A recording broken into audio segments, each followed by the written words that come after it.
when life happens, you've just got to keep saying, come on, come on, come on, come on, come on. Welcome to Film Church Radio. We are your hosts. I am Lewis. And I'm Branden. How you doing, Branden? I'm pretty good. Good. It's been a while since we've done this. It has been a while. It feels weird. It does feel weird, but exciting. Yeah. I missed this. Me too. It's been like a couple months since we actually recorded our last podcast, even though for you listeners, it's probably only been a week since you last heard from us. But a peek behind the curtain. Mm-hmm. So we started strong. I feel like we knocked a few out pretty quickly. Yeah. And then life happens. Yeah. And we've both been busy.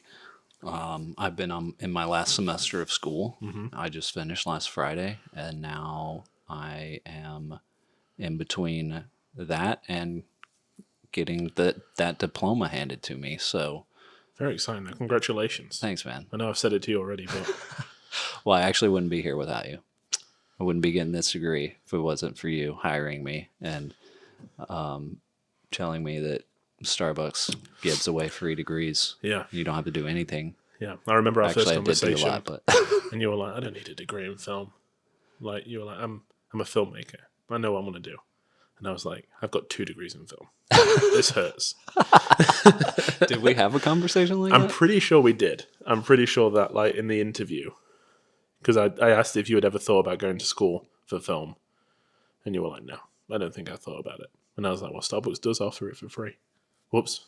Other coffee chains are available. So I'm this is starting to come back to me now. Yeah. Yeah. It was while we were interviewing, though, right? Yeah. And you didn't tell me you had a degree in film until after I was like, filmmakers don't need degrees in film. Yeah, I was like, well, I've got 2 and I don't make any films, so you're right. Well, apologies. No apologies needed. That's, I mean, I still believe what I said, but now I have a film degree. Yeah. I mean... no offense. No, I'm just like, I'm doubling down on this. Don't want to be misquoted in the press later on. You're just like, I did say that and I'm going to stand by it. I think, I think it was Del Toro that was like, you just need to know the history of film to make film. Yeah. I think that's where I'm coming from. But you don't need a degree to know the history of film. You can just... you don't. But like, for me personally, getting a degree was just for my own life goals. Like, I was homeschooled, and my high school degree was kind of just... my parents bought a diploma and put their names on it and put our fake school name on it, and they were like, here's your degree. And like, we didn't really have a graduation or anything. Some family came over to the house and people were like, yay, you're done with school. But it wasn't, I don't feel like I earned that for sure. Mm-hmm. And this is something that I feel like I've earned. Like, I've always had this kind of self-conscious thing about my education. And now that I've actually gone to school and earned a degree, I did that. I did that. And that was something I wanted to do personally. And getting to study something that I love, like film, it was so fucking fun. Yeah, dude. Like, it was awesome. And it opened a lot more doors than I ever realized. Like, that person that you interviewed doesn't exist anymore. Yeah. I've graduated film school, and there are so many things that came from it that I could not have foreseen unless I had gone down that journey. Yeah. I mean, it seemed like every semester there was something awesome that was happening. Yeah. That was just, it just felt meant to be. Yeah. Yeah, definitely. Especially that time and place, Yeah. Yeah, I can remember, I mean, from our line of work, we work with a lot of people that are transitioning from high school to college, not quite sure like what path to take, like what to do. And I tell everybody, I'm just like, do what you want to do. Like, what interests you, study it. Because it's going to be so much more fun. You're going to be so much more rewarded because of it. I'll always remember when I was 18, I got my results and I was going to uni. And my dad was like, are you going to go and do business? And I was like, no, film.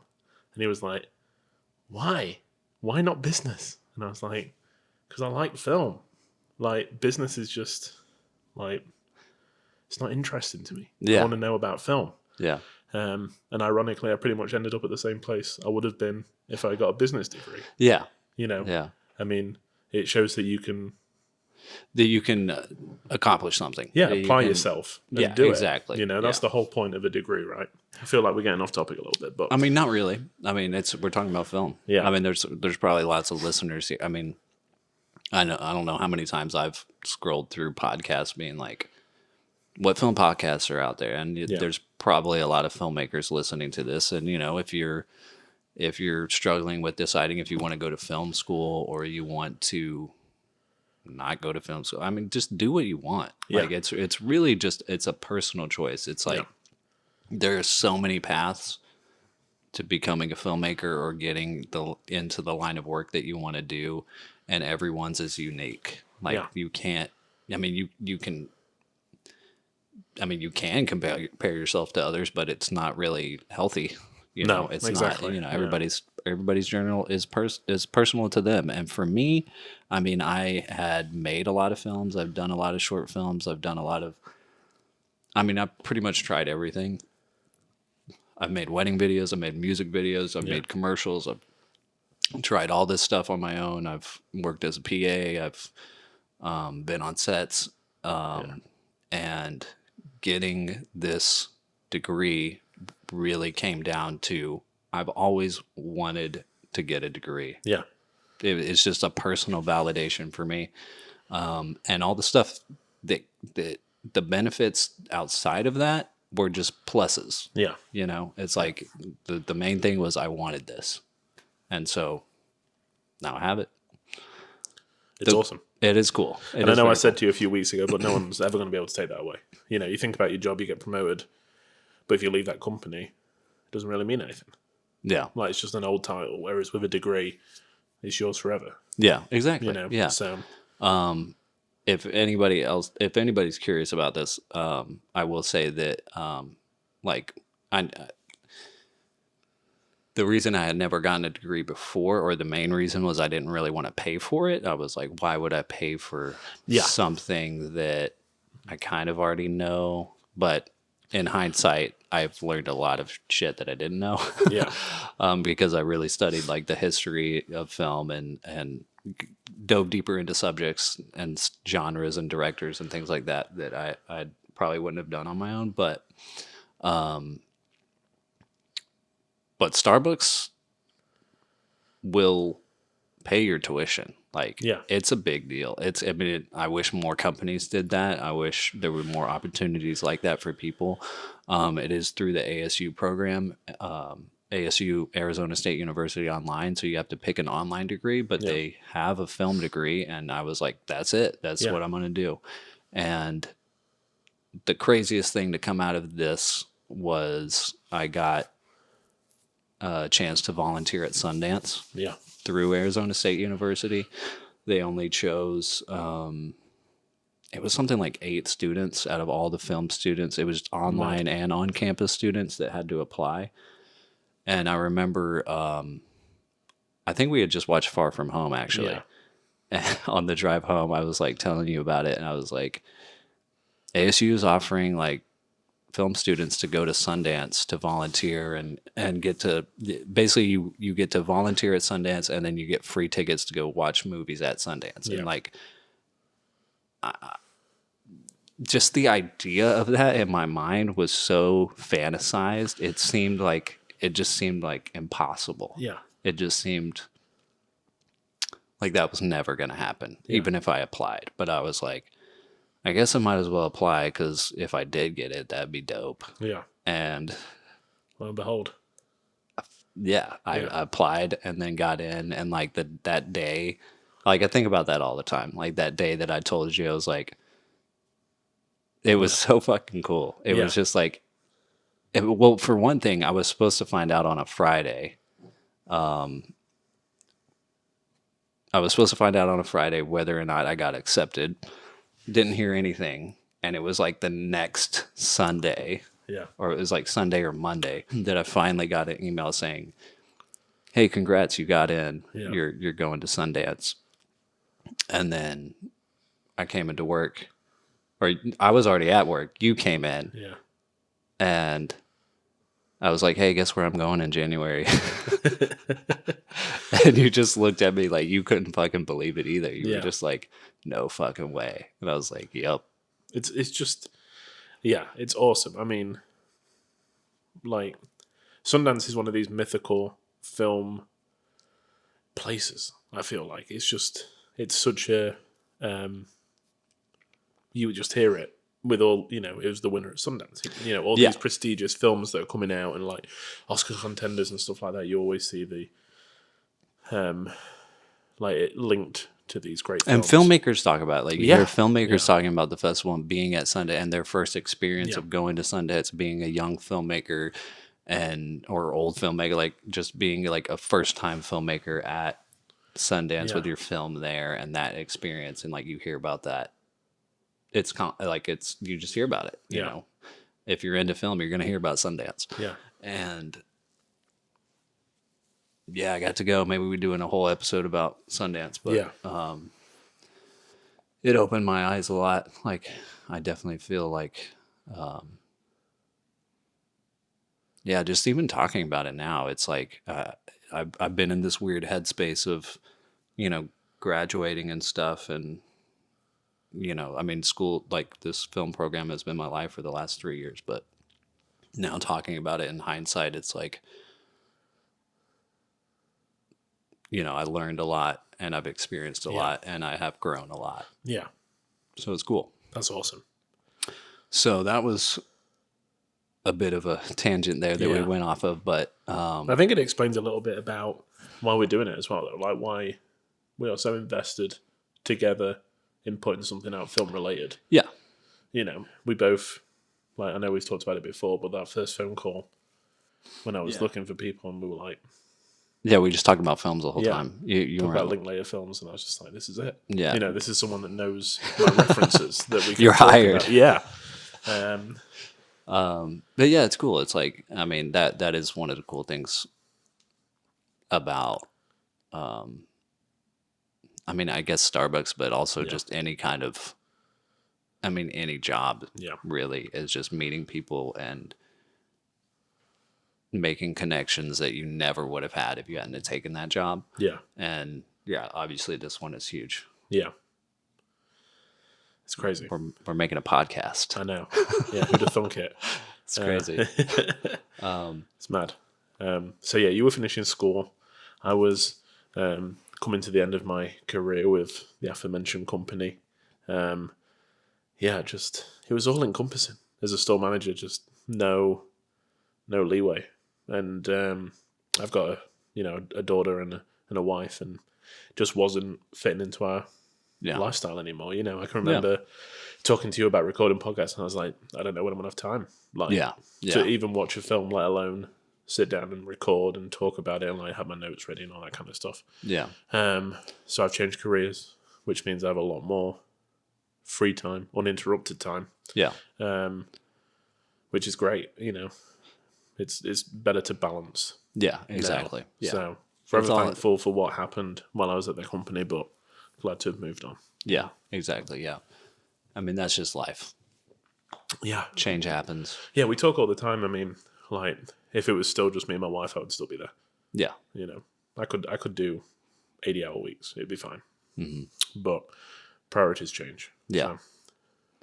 So this week, we're talking about returning to movie theaters. Yeah, super special. 2021, and it's COVID is still a thing. Yeah. So like slowly cinemas have been coming back. We're going back to the new normal. Yeah. I mean, we're really getting back now. I mean, Spider-Man is like sold out every single show next week. Like, it's crazy. Yeah. It's crazy to think about. I mean, we've had some big movies like come out this year, but I feel like this Spider-Man movie, No Way Home, is like, this is gonna bring people to the cinema. So this episode, we're talking about our cinema experiences since COVID. So it's kind of a super special. We're talking about a bunch of different movies. We're not talking about just one movie here. We won't go into spoilers either. It's going to be very, more about the environment more than a closer look at the film. Yeah. So like a lot of these movies, like we haven't both seen all of these movies that we're talking about. We're both talking about our personal experiences going back to the movies, but yeah. So we're gonna get into a bunch of different films here. Yeah. I think it's pretty fitting. The whole idea of this podcast was that we missed that communal experience together of going to see a film in a room filled with people that feel the same things, laughed at the same jokes. And this podcast was just a reason for us to share with anybody that's listening just what we're watching, what made us laugh, what made us cry. Yeah, exactly. All these kind of things. Well, I feel like going to a movie theater and watching a movie, like the idea of this podcast is that is the religious experience, right? Yeah. It's like going to, like, the cinema is like your church, and you go to the cinema with a bunch of people and they all have this experience together. Yeah. And we haven't had that. And this podcast is supposed to be an extension of that. It's like, you can listen to us talk about movies that we've seen until you yourself, the listener, can get back to the movie theater and have these experiences yourself. So yeah, it's been something that we've both missed a lot in our lives because it's so fucking fun to go to the movies, man. Yeah. The one thing for me is we live in a world where people are so glued to their phone all the time. And I just love the fact that, especially at Alamo, we're going to talk about Alamo a lot. We both love Alamo. It's one of our local cinemas and we just go all the time. But because they have a no phone policy, I just feel so much more connected to those people around me because they're not looking at their phone. Yeah. Because we're all looking, like, nobody's distraction is even like... Well, when you go to the Alamo Drafthouse, you know that that's their policy. You know that no one's going to be on their phone. Yeah. Because of that, the people that go to Alamo Drafthouse are the ones that are invested in going to see movies. You know what I mean? I'll always remember the first trip we went to see Reservoir Dogs on like I can't remember what kind of screening it was. They did on like a Thursday night. I can't quite remember. But the first time I went to Alamo, and about 40 minutes into the film, my wife turned to me and was like, "So, who's that character?" And I was like, "Shh, you can't talk." Like, as much as like shushing her was not like the best thing to do, I could have just whispered who it was. But like, part of me was like, "Yes." Like, no one can talk in this theater. Like, we are all just watching the film in silence. Yeah, and I love that. I love it that nobody's like whispering away. Yeah, it's. Just the cinema as a whole is it's a beautiful thing, and I feel like I've changed as a viewer. Now, when I go, I get popcorn and a soda. I never did that before. I would never like buy snacks. Yeah, but now I'm like, I'm gonna have the most stereotypical cinema experience every time I go. Yeah, because I don't know how long it's gonna last now. Yeah, that's true. Yeah, I've definitely felt that.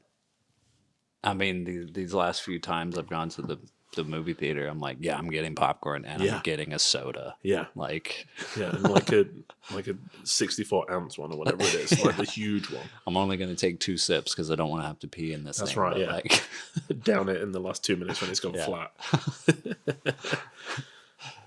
But it's so great to be back. Yeah, man. Yeah. So, what was the first film you saw when we went back? Okay, well, it's like technically the first thing that I saw was something, but then like the first time I felt back was another thing. So I'm kind of the same. So yeah, so it's like so actually last year in 2020 during COVID, Alamo Drafthouse opened back up in, I think, from like August to like late September for like 2 months. Alamo Drafthouse opened up in 2020, and they showed just things that were coming out. They've been trying to bring movie theaters back, obviously since they've been shut down. But in that time in 2020, I saw Bill and Ted, and I saw Tenet at Alamo, and they were very safe. Like, everybody had to wear masks, and they I mean, they couldn't have sold out shows because people weren't buying enough tickets to be able to sell out shows. But for people that were buying tickets, they were socially distanced. So like you couldn't buy a seat next to another person. Like everybody was 6 feet apart. So they were very careful about everything. And that was fun. Like Bill and Ted was a lot of fun to watch, and Tenet was a lot of fun to watch too. And it had been like since February since I had seen a film. In a movie theater. So that was cool.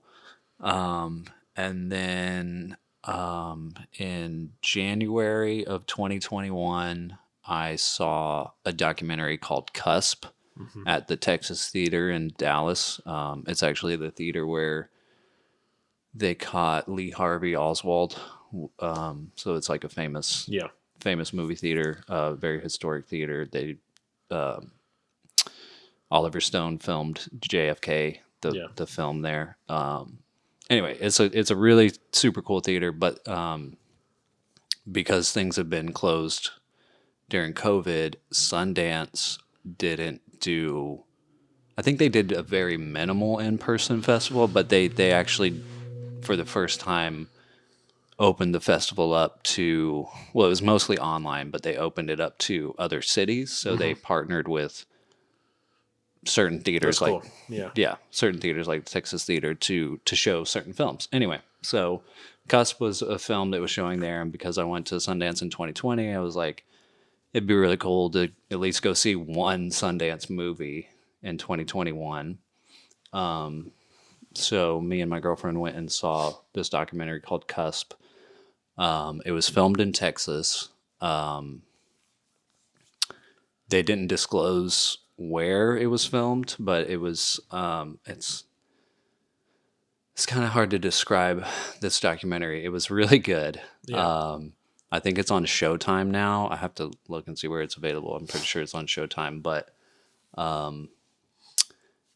basically these two filmmakers, these two women filmmakers followed these underage girls around in their life in this small Texas town. Okay. So, I can only imagine. Yeah, they don't really. It's cool because they don't really like the narrative just kind of plays. It's a documentary, obviously, but it and there is kind of a narrative, but they weren't. They weren't trying to control the narrative in any way. They were just kind of like, it's crazy. Like the crazy thing to me as a filmmaker, like that knows how films work, watching this, and you don't see the two girls that are filming all of this stuff, right? Yeah. But the way that they filmed it, it feels like a movie. Like you feel like you're watching a narrative movie. Like it's like it's not a documentary. Yeah. And it's crazy to me that they were able to just kind of blend in the background and film all of this stuff without affecting the reality. Exactly. And because they were able to do it in such an intimate way, it brings up a lot of like ethical questions that you kind of have to ask yourself.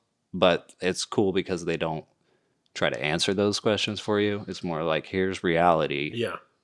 What do you think about this reality? Yeah, exactly. You know? Yeah. Highly recommend. Very Sweet. good. So that was like in January of this year. And then, but it was at the Texas Theater. The Texas Theater is great. But it still wasn't that full. And that's the thing. That's the thing I guess I'm trying to get at here is like, Bill and Ted, Tenet, and Cusp were not very full. Yeah. Okay. Then the next thing I saw in a theater was I think at the end of July.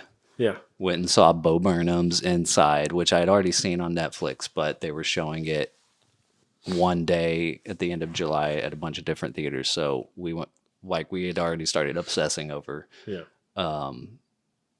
the film. That's I don't know what you call it. It's a film. It's a stand-up special. It's a documentary, yeah. So we were like, okay, we got to go see this. So we went and saw it in a theater. And sitting in a movie theater, and it was pretty full. Yeah. But sitting in a movie theater, like after not being in one for so long, or being in like, I obviously there's these few times that I've been in one, but it's very select, obviously. So, it's like I can say in an entire year and a half, I had been in a movie theater 3 times. So then sitting in a movie theater again, and the first thing you see come on screen is the Netflix, like, dong, like that was very weird. I bet.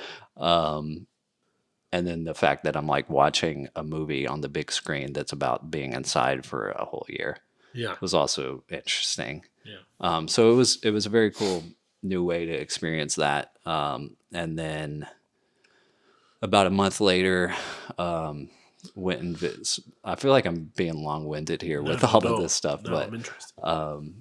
About a month later, went and saw Roadrunner, the Anthony Bourdain documentary. We took a vacation to Florida to visit my Aunt Janine and my cousin Trevin, and he knows how much I love movies and movie theaters and stuff, and he's like, we need to go to the Enzion and see a movie. So we kind of just looked at what was showing and decided to go see this Anthony Bourdain documentary. The Enzion is kind of it's an independent cinema. It's kind of like the Texas Theater in a lot of ways. Yeah. Where it's like one theater and they're doing their own thing. And it's historic and been around a long time. So they have like a bar and they have a restaurant and stuff like that. That's cool. And inside the theater they have booths, and like it's a very like dine-in kind of theater setting, but independent, which is cool. And that was a really cool experience. That was a really good documentary. And it was a lot of fun. And I meant like the Enzion, like if you're ever in Orlando, go to the Enzion. It's a very cool theater. Cool. I love movie theaters. But still, it's like I've been seeing documentaries for the past year. Like I've seen 3 documentaries and all these theater experiences in small theaters with limited people. But then I went and saw 9 Days at the Angelica in Plano. And that was the first time when that movie ended, it was like a spiritual awakening. It was like, I've missed this. This is a huge part of what keeps me going. Yeah. And I've been missing it for a long time. And 9 Days, it's a film that showed at Sundance in 2020 when I was there. Me and the group I was with tried to go see it one night, and it was sold out, and we couldn't get in. Yeah. So I've been wanting to see it ever since.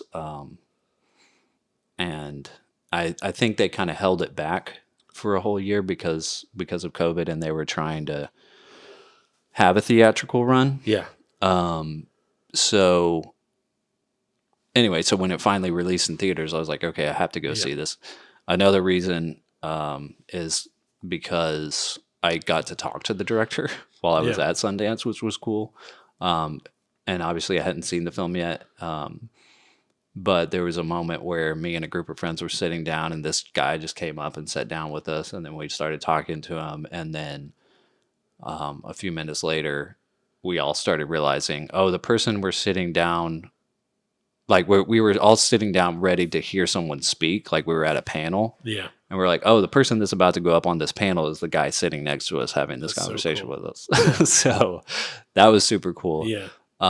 And everything that he said was super inspiring. I meant to like listen. I audio recorded the panel when I was there. I meant to listen to it before I came over here, but there was a lot of things in that discussion panel that really inspired me. Just as like a up and coming filmmaker trying to make it in the world. But 9 Days was really good. It's a film that I'm surprised I haven't heard more buzz about. Yeah. Just because of how spectacular it is, and because of the actors and actresses that are in it. It's is Winston Duke in it? Winston Duke is the main actor. and he's brilliant. He's so good. And Zazie Beetz. Yeah.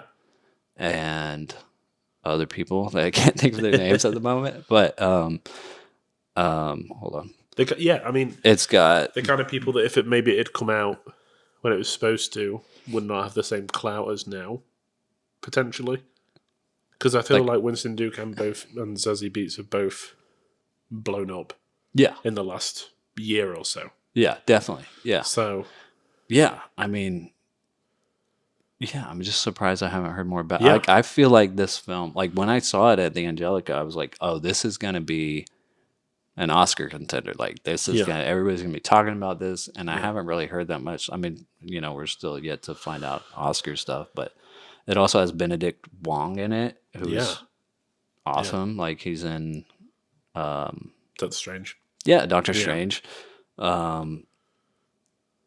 It's got Bill Skarsgård and my dude from Arrested Development, Tony Hale.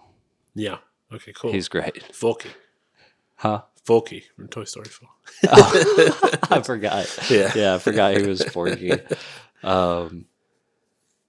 But yeah, he plays Buster in Arrested Development. I feel like that's what everybody knows him from. But I mean, it's the kind of film that, like, first of all, I would want to make. Like, this is the kind of film that I want to make. It's the kind of film that it's simple, and the entertainment weight the way that it carries the entertainment is through story and acting. Yeah. Like it's just down to this like stage level performances, like where the characters and story engage you. I mean, it's just so good. Like it doesn't rely on spectacle, so well written, so well acted, so well directed. And it just kills, man. It's just so good. Awesome. And at the end of it, it's just like, it just rips your emotion, like brings all your emotions to the surface. And and I was just like, fuck yeah. Movies are back. Awesome. This is what I've been missing. Yeah. Just to give you a little idea of what the premise is, it's about basically like this place that exists in between worlds. It's about this, like everyone in the film is kind of like a soul. So Winston Duke is a soul that has lived a life before. Okay. And now his job is to interview souls that have just come into existence and decide who gets to live a life on Earth. That's cool. So he's like interviewing souls that have never lived life before. It's really good. I can't recommend it enough. Okay. I think right now it's available on Blu-ray. It's available in stores. It's available. You can buy it on Prime and Apple TV and rent it or whatever. It's called 9 Days. But yeah, that was the first time I was like, okay, movies are back. Yeah. And I've seen other films since then. But how about you? Yeah. So it took me a little bit longer to go back to the cinema. Like we moved a little further away from where we were. There's not too many cinemas that I would pay to go near us, So it took us a while, and then it was just kind of we had some family in town, and they were like, "Hey, if you want to go out, we can, watch your baby," kind of thing. So we're like, "Yeah, let's go to the cinema." And Shang-Chi was playing, so we went to see Shang-Chi, and if anyone that's listening, me and Branden are both fully invested in the MCU. We've seen them all. We watched, the TV shows is kind of like we bookmark them. We know when it's on. We have the next few films lined up, ready to go. But after Endgame, I was a little like, okay, I think I might be ready to step back a little bit. If I don't catch them in the cinema, it's not a big deal.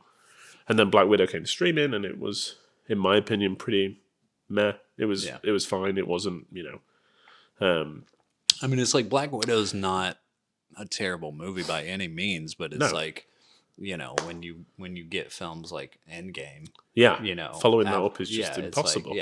And I'm sure the way I watched it influenced my decision, which I'm sure we'll touch on later as well. Okay. But yeah, so Shang-Chi, again, not something I'd rush to go and see, or thought that I would rush to go and see.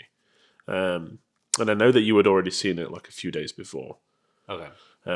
So we went, and like first, just being back in the theater was amazing. I'd forgotten. We went back to the Alamo, the place that we'd like watched our last film at. And like, how long had it been since? So the last film we went to see was Onward, which would have been. Was that like December 2020 or something? I can't remember when that came out. It was like fall 2020, right? Yeah. So my daughter had just started a daycare, so probably like February, March of 2020. Like just as this was kicking off, it was like everything was just about to close down. Okay. Yeah. So we went to see it, and I can still vividly remember walking out of the cinema being like, when's the next time I'm going to come to a cinema? So it had been like a year and a half. It'd been a long time. Yeah. Yeah. So it was great to be back. I can remember texting you and being like, I loved it, which I think was influenced again by being in a cinema again. Yeah. Before you get into the film, I have a question for you. Yeah, of course. I've been dying to ask you this. Yeah. Because when Alamo was closed for a while. Yeah.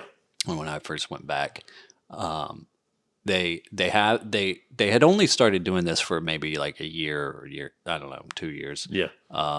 Before COVID, they started doing this Alamo Drafthouse logo thing. I know what you're talking about. Okay. It moved me to tears. Okay, that's what I wanted to ask you, because they did something, they're doing something now where they extended this logo thing, and they're showing all these pictures of people being back in a theater, and then it goes into the logo thing that you remember seeing. Yeah. And as soon as it ended, I was like, that was really good.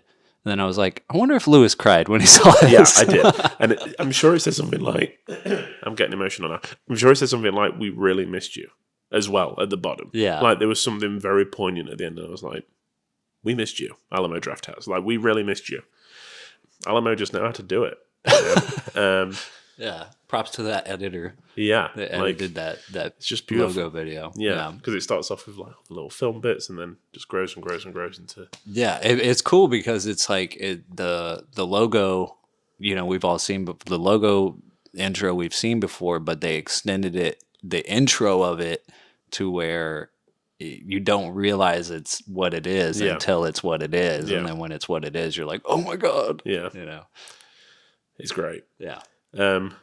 So yeah, the film itself, I mean, we can talk about this a little bit. I think it's probably got the strongest first third of a Marvel film I've seen for a long time. Okay. Yeah. Like the introduction to the characters, the bus scene, and all that kind of stuff. It's just all that stuff was great. Awesome. But Marvel, I find it hard to stick the landing. The last third for me, I was like, okay. Like, yeah. Do we really need this CGI dragon? Like, I get it. It was super epic. Yeah. For sure. Yeah. Like, I did end up really enjoying the end, personally. Yeah. But it's just because I bought into it by the end. Yeah. It was like there was a point when they're driving through the forest. If you haven't seen Shang-Chi, and then spoilers, but they're driving to the magical forest. Yeah. And they're going through the maze, and they're telling them where to drive, and all that stuff's going on. And I was just like, I don't know. I was just like, this is losing its way a little bit. This is too. What's going on? This is too much magic. This is too much. What is this? Yeah. And then they get to the magical forest place, and it's even more magical, and there's more magical creatures and all this stuff, and this is Earth, and like, I was like, and I was still just like, I don't know about this. This was weird. But then by the end, when he's fighting the dragon, I was like, okay, this is fucking cool. Yeah. Whatever, it's fine. And I know it goes back to, I know they can't top Endgame. I know that's not what they're trying to do. But a lot of the time, I'd rather just see a more personal, like hand-to-hand combat like it's more the inner demons they got to like, as opposed to these huge. Well, that's kind of what they're doing with the TV shows, right? Yeah, and I think that's why I like them a lot. Yeah, But I'm afraid. But I get what you're saying. I'm afraid that that's going to take away. How can you top it though? Like this is what I'm saying. Like they can't keep topping it. But that's the thing is like I'm afraid that they're gonna be like, oh, our movies are supposed to be super epic and our TV shows are supposed to be intimate. It's like no, like movies can be intimate too. Like and like that's again that's why Black Widow fell down for me. Was like it was very about family and all that kind of stuff. And then they went into the castle in the sky or whatever it was, and they were like free falling, and I was like, I'm out. Like I'm done. Personally, Shang-Chi was great, loved it, but the film I had the emotional impact with was No Time to Die, the James Bond film. Yeah. So James Bond has been a massive part of my life. Like it's probably the reason I got into film. Like I can remember as like a 5-6-year-old, like being obsessed with James Bond. Which one? All of them. Like I could name like who was Bond in each film, what year they came out, who was the bad guy. So what was the first James Bond film you saw? I can't remember the first film. It must have been like a Pierce Brosnan film. Yeah. It must have been one of the because you were a 90s baby. Yeah. So it must have been one of those. But I really fell in love with like the Connery era. I think like the really old school, like before the gadgets got crazy. Yeah.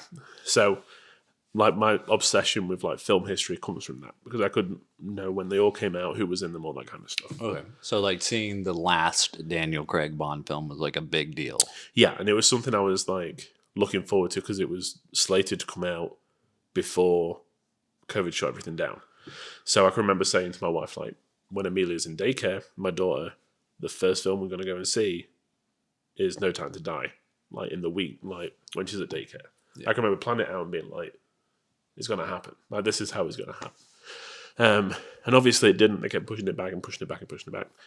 So when I finally got in there, having such an emotional connection to Bond, like, it broke me. Like, I was just, like, by the end, I was just in floods of tears.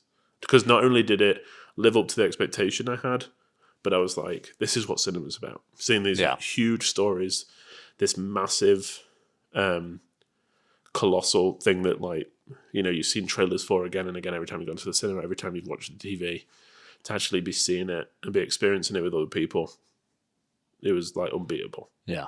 So I keep thinking of that as my first trip back, even though it wasn't. Yeah. But that was the one that I was like, it's back. Yeah.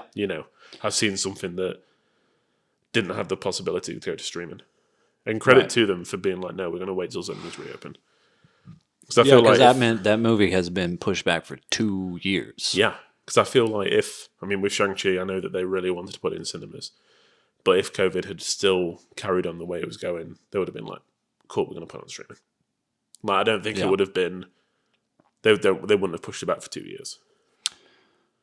Man, I got to go see No Time to Die now. You do. Yeah, it's. I've been wanting to see it. It's just like school and all that stuff. It's like it's everything piles up, and then you're like, when am I gonna go? Yeah, but it just. I know that like a lot of people loved it. It just ticked every box for me. Yeah, that's awesome. And it was. I know that Daniel Craig's like that was his last Bond film. It's kind of like. Everybody knew that he was leaving the role. I know he had some problems with it before this film. Yeah. It's just, his character was so good as Bond. He just brought out like a lot more than just the womanizer that gets lucky every once in a while, you know. Yeah, it was great, dude. Yeah, that makes me want to go back and watch all the Bond films again. Okay. With Daniel Craig, at least, because... Were we working together when I did my Bondathon? When you did your what? Bondathon, where I watched them all back to back, starting with, like, Dr. No, and I went through all 23. I don't think so. Okay, so it might have been when I was doing my film a year thing. So before I had a kid, I tried to watch a film a day for a whole year. So I tried to watch 365 films in a year. And part of that... That was... Wait, what year was that? Was 20... That was 2018. That was 2018. 18, 17, yeah, around about then. Yeah, because you hired me in 2018, and that was like the end of 2018. Yeah. So part of that was I did my Bondathon, and it sucked. It was so bad. Bondathon sucked? Yeah, like... Because the movie sucked? I love Roger Moore so much, but by the time you get to, like, Moonraker, like, his last 3, oh my God. I can remember putting in the disc for Octopussy and just being like, I don't want to do this. I don't want to watch this film. I must do it. Yeah, I've got to watch Octopussy. But, so, yeah, just be careful. If you're going to go back and watch them all. I don't know if I don't know. I don't have the kind of, like, thing that you have with Bond. Yeah. It's just because I'm English. That's all it is. You think so? And he was so cool. Yeah, I mean... There's a picture of me as like a 7-year-old in my dad's suit pretending to be James Bond. And it's like really baggy. And I've got like my finger gun ready to go. It's very embarrassing. Yeah, I don't even know what the first Bond film I've watched. Like, most of them have just gone over my head. Yeah. You know? Yeah. I mean, and I don't know if they're supposed to do that. I mean, they're just like... I feel like the plot is... secondary. Yeah, it doesn't really matter. It doesn't matter. There's just... No. Yeah. As long as something gets blown up at some point and he has sex. The first free film that I ever saw was Quantum of Solace. It deserved to be free. Yeah. You don't like it? Oh. I haven't watched it since I watched it. Oh, boy. That free time. It's like... It was when I like, Quantum of Solace was the... So when I first started working in a movie theater in 2008, showing my age here. Yeah. You're only 12 when you started, so it's fine. Yeah. The cool thing about working at a movie theater, kids, is you get free movies. Yeah. And I was like, so what do I have to do to watch a free movie? And they're like, just call and say you're coming. And I was like, and most people, like, okay, when you actually work at a movie theater and you get free movies, nobody calls ahead and says, hey, I'm coming. You just show up. But I was the good kid. I was like, hey, I'm coming to see Quantum of Solace. At 4:15. Yeah. I want to see EF. Yeah. So, I always remember that Quantum of Solace was my first free movie. And, I mean, I don't remember anything about it at all. But... probably for the best. But it is interesting now. I mean, that was so long ago, it feels like. And now the last Daniel Craig Bond film is out. And it's like the end of an era. Yeah.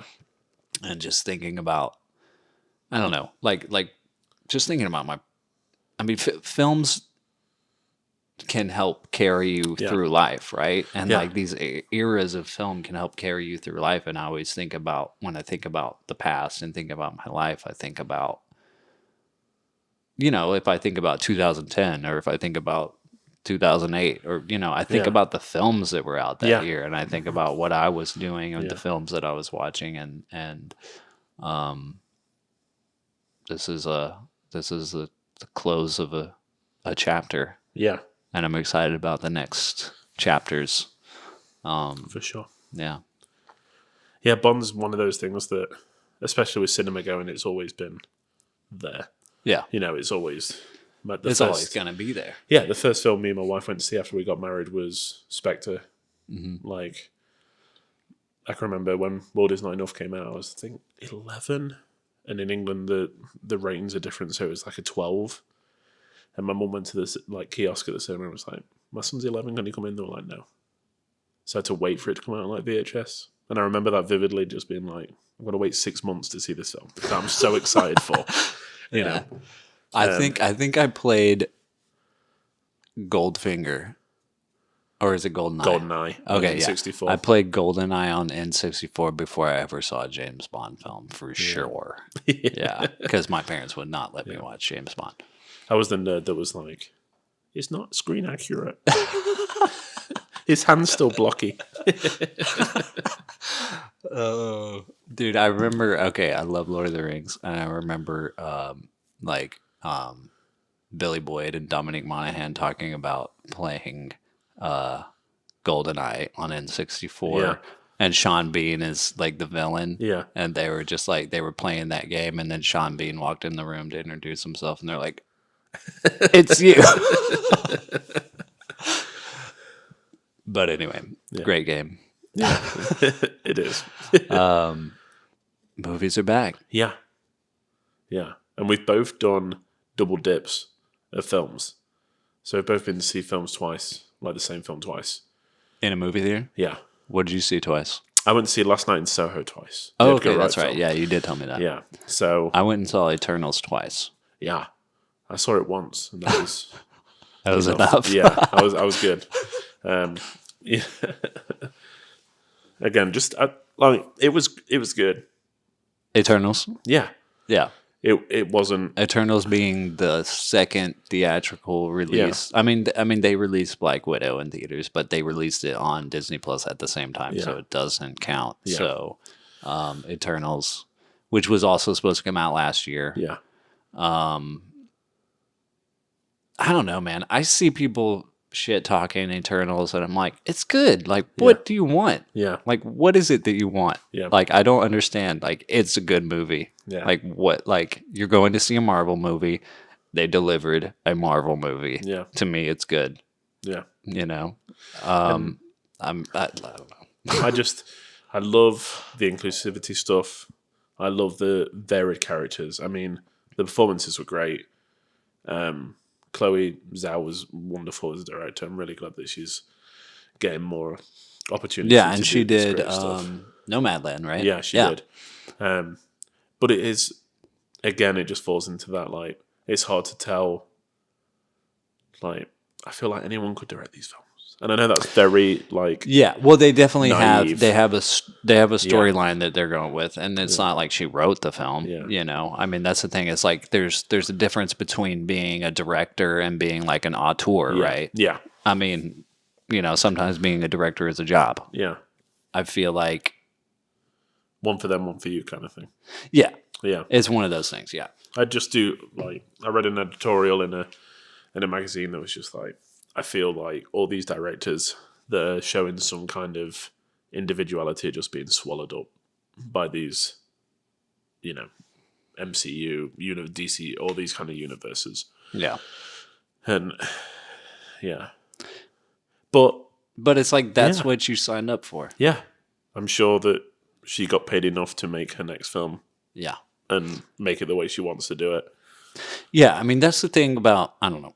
And I don't want to say that it's just for money. That's a very I mean, it's a good film, and like I'm sure she put it like it would not have been the same film if she had not directed the film. No, but to me, I'm like, you're like, it's a superhero film. Yeah. You're going to see a superhero film. What you're gonna get is a superhero film. If you get more than that, like that's cool. Yeah. That's a plus. Yeah, but like, what do you expect? I know. No, I agree, and I think they are coming. You know, I'm very glad because I do love them. Yeah, like I love the fact that like when we come out of the cinema, we're like 3 months to go, and then the next one's out. You know. Yeah. But they're coming so thick and fast, and you know, it is hard to do anything different. Yeah. You know, it's true. It's true. I think I just like in some ways mastered the art of like the suspension of disbelief. Like I can just like. I sometimes go to Marvel films or superhero films or just big epic films, like expecting the thing that I got out of 9 days. Yeah. But when the film gets into it and I realize what the film is, like for instance Shang-Chi, and it's like you get to a point where you're like, what? You want me to just believe this magical, mystical stuff because it's magical and mystical and that's all you're giving me? And then I just accept it, and I'm like, okay, okay, I get it, and then I just enjoy it. You know, I just like turn into a little kid, and I'm like, fun. And maybe that's the problem. Maybe, you know, I did go in being like, this is a Chloe Zhao film, not this is a Marvel film.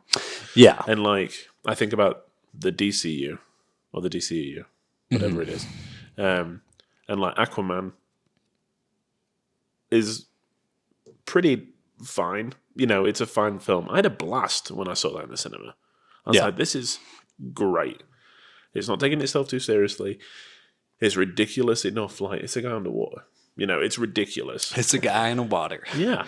But it like, I loved it. And I'm like, why? Like, I don't know. There's like, I guess I expect like, less. why did you love that? And then you saw Eternals and you're like, yeah. You know. Maybe I just expect more from Marvel. And yeah. not more, I mean, you do. I mean, that's the thing. I think that's the thing there is that Marvel has done some superhero films that touched into like this intimate level. Like the thing that I was praising 9 Days about, you know, that it breaks it down to acting and storytelling. Yeah. And the intimate thing that you were talking about, you know, they're doing like the TV shows are a little more intimate and the movies are more epic. They have done some features that have been very intimate and broken it down to a character level that have just hit really well. Yeah. And then you get a superhero film that is just, you know, it's just another superhero film that's epic. And you know, you come to expect more from Marvel. And it's like, well, you know, there's still like these films are still marketed towards children. Yeah. So at some point you're like, okay. Yeah. I know. And I am very excited. Like I said, I am very excited for the future. Yeah. But I think it was, I hate to say stuff like that, but I would rather watch Shang-Chi than Eternals again. I think that's where I fall. Really? I think I got more out of Shang-Chi than Eternals. I mean, they're both good. I don't know. Yeah. Like, I think I liked Eternals. Yeah, I don't know. Maybe it's just too much going on for me. Maybe it's like too many characters to be invested in. Yeah. You know, because I did have my favorites in Eternals. But I just feel, you know, you feel like they don't get enough screen time. You're like, oh, this person should have been in it more. Yeah. So, yeah. I mean, I only went and saw Eternals a second time because Sarah's sister hadn't seen it. Yeah. And I wasn't going to say no to go into a movie theater and seeing a movie. Like, but seeing it a second time just confirmed to me that I liked the movie. Like, I just thought it was like, I don't know. Yeah. Like, I mean, it's just like movies are a personal thing anyway. Yeah. It's like if you like a movie, great. If you don't like a movie, great. But like if someone, I don't know, if someone likes a movie and you don't like it, like who cares? Yeah. Exactly. But I did like Fastos. Yeah. That character. Mm-hmm. Brian Tyree Henry was awesome. Yeah. Like his whole thing where he was like doing the like creating stuff, like all of that stuff. I was like, That's it. cool. Yeah, I don't know, man. I was just sold. It's an epic Disney movie. They're getting these characters that were in Game of Thrones to be in it, and like good for them. Like they're making more money. Like everybody's making more money. Like I just feel good for people. Yeah. Like when I see stuff like that, I'm like, good. They're making more money. Cool. Yeah. You know, that's what we all want to be doing anyway. Yeah. It's like, Truth. Personally, as a filmmaker, I want to make movies like 9 Days. I want to make like intimate, personal films. But if somebody offered me a Marvel movie, of course I would fucking do it. Yeah, of course. Yeah. I want money. Like everybody wants money, you know? Yeah. I would do a Spider-Man film over Eternals for sure. Yeah. Yeah. But I mean, we all would do that. And I'd be right there next to you like, you're going to include this partner, right? You're going to include this person, right? Yeah. Yeah. But Last Night in Soho, love Last Night in Soho. Yeah. I think it's Edgar Wright doing what he does best. Yeah. Like a good story well told. Yeah. And it, you know, it's not big, it's not showy. It's like, it's cinema. Yeah. Really, it's just, you know, it's what he loves put into a film that still has twists and turns. Yeah. So I saw it twice in 2 nights. And two nights. Wait. Yeah. Okay, so you saw it one night and then you saw it again the next night? Oh, Yeah. shit. Okay. And yeah, I'd see it again. I'd watch it again tonight. I think it was great.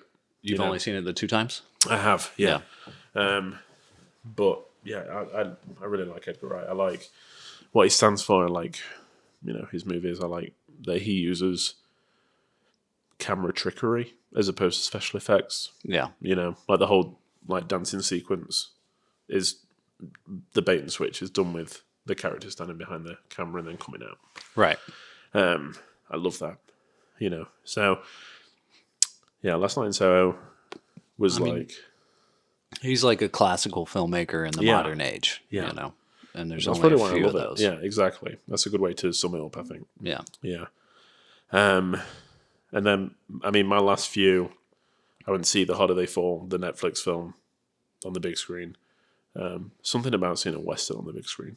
I'm like, count me in, Don't see enough Westerns at the moment, so. I know I've heard the name, but I don't know who's in that. So, it's basically, it's a who's who, really. It's Idris Elba is in it, Jonathan Majors, Zazie Beetz, who we already talked about. Yeah. And then it's also Regina King, Lakeith Stanfield, really strong performers. Yeah. And I just love, I do enjoy Westerns anyway, but I love Westerns told from a different angle. And the fact that they are all black and it is a black storyteller telling a story about black people. Yeah. Did it for me. Did you see that at Alamo? I saw it actually just like a cinema. It was just showing middle of the day because Alamo aren't doing anything pre-4 or 5 p.m. at the moment, apart from Saturday and Sunday. So we went to see in the middle of the day. The first showing, it was just the only thing that was on. But very influenced by Tarantino, really stylish. Yeah. It's just great to see, that kind of representation on screen. Yeah. I'll definitely have to check it out. Yeah. I'm sure it's probably not showing in theaters anymore, right? I think it was super limited, maybe like a week, and it was on Netflix at the same time. And they probably just do that for Oscar awards. Yeah. Exactly. Yeah. And then I went to see House of Gucci, which was my second to last. So, sucker for Adam Driver. Go and see anything he's in. He's fucking amazing. Yeah. And Lady Gaga stole the show, dude. Really? She is very good. Sweet. Very good. I loved it. It's a bit overstuffed. Lasts a while. But yeah, it's just, I feel like, It's Ridley Scott. Yeah. It's like you get to that level of Ridley Scott, 80 years old, and can make whatever film you want. Of course, you're going to indulge. Yeah. It's going to be an indulgent film. Yeah. You're going to just put everything you want into it, and you're not going to have any deleted scenes. No. It's not a tight family entertainment. Yeah. It's Yeah. It's Al Pacino is amazing in that film. Just putting it out there, he still steals every scene. Yeah. Yeah, he's amazing. It's a good film. I can't wait to watch it. Yeah, I've been wanting to watch it. Yeah, it's just a good popcorn. Talking about what makes cinemas great. And we'll get onto the problems that we've experienced with the cinemas reopening, I guess. But these big popcorn movies are just, they're great. No, everyone. My cinema was packed when I saw it, so it was great. Sweet. Yeah. What about you? What else? What was the last one you watched? So I went to see this earlier this week. I went to see Come On. The other day? Yeah. Again, just my early showing. There was me and one other guy in there. Yeah. And as you know, not the biggest fan of Joker. Okay, yeah, that's right. Big fan of Joaquin Phoenix, in denial of that. It's like every time you say that, I'm like, oh yeah, that's right. You didn't like it. But big fan of Joaquin Phoenix. And it's such a I don't know, delicate film. It was very well done, and he's just great in it. Yeah, you know. Yeah, I don't know that much about this movie. Like I've seen like a couple of things on social media pop up. I mean, I know Joaquin Phoenix is in it, and it's black and white, right? Yeah. And then like other than that, I mean, like when I see the clips of it, I'm like, oh, this is like an intimate character study, right? Yeah. Or something like that. It's just, I mean, I don't want to give too much away. I don't want to like spoil it, but it's beautifully shot. Like, they spend a lot of time in New York, and there's like just, New York skylines everywhere, and just, I don't know, there's no nastiness in it. It's just a really lovely film, Do you know anything about the filmmaker or who made it? So I know that, he did, is it 20th Century Women with Annette Bening? And I think Greta Gerwig was in it. Let me just look it up. I'll have to double check. So it's directed by Mike Mills, who did Beginners, with Ewan McGregor. I think that's the one where his like elderly father comes out as gay, and it made quite a stir because this is like 11 years ago. Yeah, and I think it was quite a big deal at the time. 20th Century Women, which I absolutely loved. It is with Greta Gerwig. I'm a massive fan of Greta Gerwig. Yeah, she's awesome. Yeah, so I really like his film. Like, I really like the stuff he's done before without really knowing it. It's kind of like, oh, it's the same guy that did, Well, yeah, it was just, I don't know. It dealt with big issues, but on a different slant. And I was just like, this is really good. Sweet. Just out now. Yeah, go see it. Come on. Yeah. Come on. Well, let's do it, I'm definitely going to have to check that out. Oh, man, there's so many.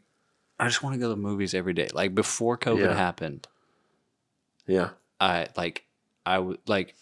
was all these theaters coming out with their subscription services. Yeah. What was the one that did it first? It was before the movie theaters did it. It was while I was still working at Studio Movie Grill.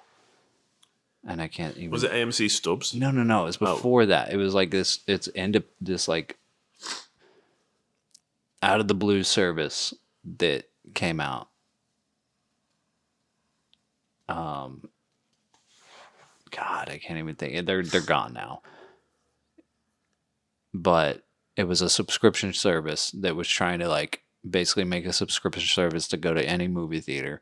And the movie theaters were like, we're just going to make our own subscription services. So movie theaters started making their own subscription services. Yeah. AMC did it. Cinemark did it. And I was waiting for Alamo to do it. And then they did it. Like a month. Before COVID. Yeah. and I went and saw like 3 films. I bought the subscription. Yeah. I was like, we've been talking about it. Yeah. Because there was like a wait list that came up like 6 months before. And we were both like, I'm on it. My wife's on it. Like, we are like waiting for them to be like, okay, we're going to trial it in DFW. Yeah. And then, and then COVID happened. And, that sucks. But, so then COVID happened. Alamo stopped doing their subscription. I think they're doing limited now. But it's super limited. Like you've got to be in a certain city and you can only go to a certain theater. But, man, I was just ready. I was just ready to go to a movie every single day. And this is the problem that I fell into. Like, it was the reason that Shang-Chi was the first was not due to the fact that we didn't want to go. I was desperate to go see anything. But cinemas were only open at 5 p.m. Yeah.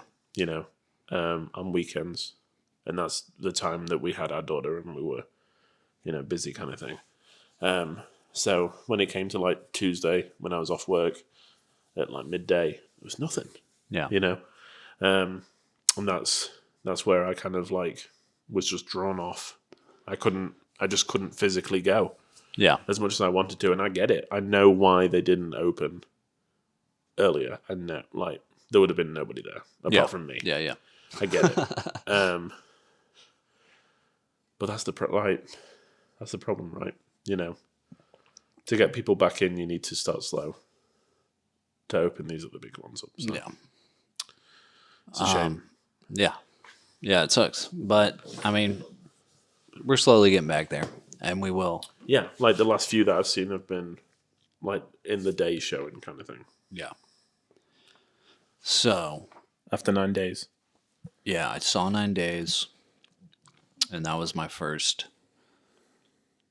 Okay, movies are back. Let's do it. My soul is back. My life is back. Yeah. I've got something to live for. Yeah. And then I went and saw Shang-Chi like the next weekend. That was great. Marvel films are back. Yeah, Marvel films are back. Like, I mean, geez, dude. Like that. Well, seeing 9 Days was like, okay, movies are back. Or my soul is back. It was like more of a spiritual experience. Yeah. It was like my soul is back. Like this is the thing I've been missing. But going to see Shang-Chi was like, I think movies are back because it wasn't packed, but there was people in there. Mm-hmm. You know what I mean? And it's done good business. Like, you know. And I read the funniest thing on Letterboxd. Right after that, because I was looking at reviews. Yeah. And somebody wrote a review, and they were like, the person next to me stood up after the movie was over and said, "That was the best foreign film I've ever seen."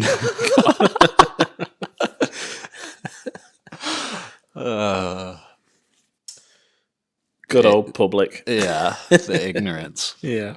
Okay, but then after Shang-Chi, I saw Breakfast at Tiffany's. Nice. At a like pop-up rooftop cinema. Nice. That was really cool. That was a lot of fun. Also very cringy for reasons that I'm sure you know.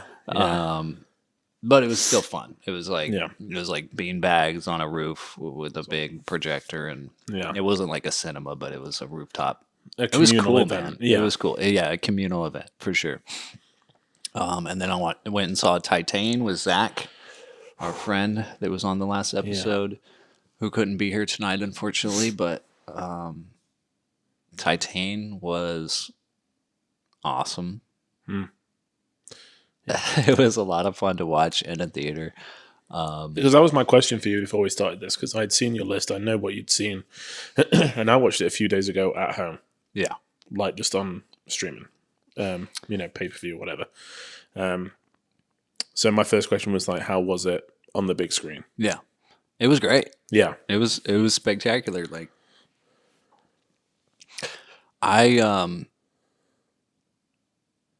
there were some things that flew over my head during the movie. Yeah. And I took the movie like seriously, if that makes sense. Like there's a scene where she has sex with a car in the beginning. Yeah. And gets impregnated by the car. Spoilers. My wife was working and texted me and was like, "Hey, how's your film?" And I was like, "Well, she just got pregnant by a car. ... and that's the only way I could sum it up. It's so I was like, when that scene happened, I was like, I don't know. Like the fact that she was having sex with a car didn't enter my mind. Yeah. Like she was just like getting herself off some other way, or like I didn't think of the car as a living thing that was like impregnating her. Yeah. So that somehow flew over my head. But I guess because of that, the rest of the film, I don't know. It's such a weird film, man. It's like it's great because it's just one of those movies that it's serious, but it doesn't take itself serious. Yeah, if that makes any sense. It's like it goes on these deep emotional human levels, but it's like some weird trickery. I don't know how to describe it. It's like this weird trickery of like, hey, don't take this seriously. Also, let me rip your heart out. Yeah. Because like the scene where she is dancing with the firehouse chief. Yeah. and it like goes into slow motion, and then you hear an American song, like you hear an English spoken song when you've been hearing a foreign language this whole time, and then all of a sudden you're hearing English words, and they're dancing in slow motion. I was just like, there's something that struck me, and I'm like trying to figure out what it was. It was like somehow beautiful. Yeah. I think that's the same with her previous film, though, Raw. Which I haven't seen. Yeah, that is about, like, really, like, people that eat other people. Yeah. But it's very, like, there's images from it that I really remember. Yeah. The director's really good at, I don't know, find it, like, going, like, turning the dial to 100, but still having believable characters. Yeah. Yeah, exactly. Which yeah, is it's really, like really it's like so over the top. Yeah. So like unbelievably ridiculous. But it never loses reality in a weird way. Yeah. Exactly. Yeah. Exactly. So yeah, I had a great time watching it. I wish I'd seen it in the cinema. It was cool. It was cool. There wasn't a ton of people in there. There was maybe like 10. And what was that? Was that? That was at Angelica. Sweet. Yeah. Cool. Yeah, so that was cool. That was a lot of fun. The next thing I saw was Last Night in Soho. That was also fun. Yeah. It wasn't exactly what I expected. I think I expected something, for lack of a better word, more mature. Yeah. No, for sure.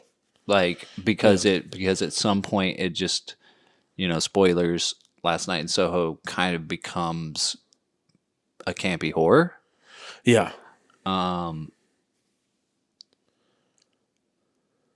don't know. I think I need to see it again though. But it, like, I expected, I don't know. I just expected. Yeah. I think my first viewing of it, and then that's why I'm glad I went to see it twice. My first viewing, I was like, I could get my hand around it, but I was like, is she back in time? Is this a dream? Is it the room she's in? Like, how is she seeing this?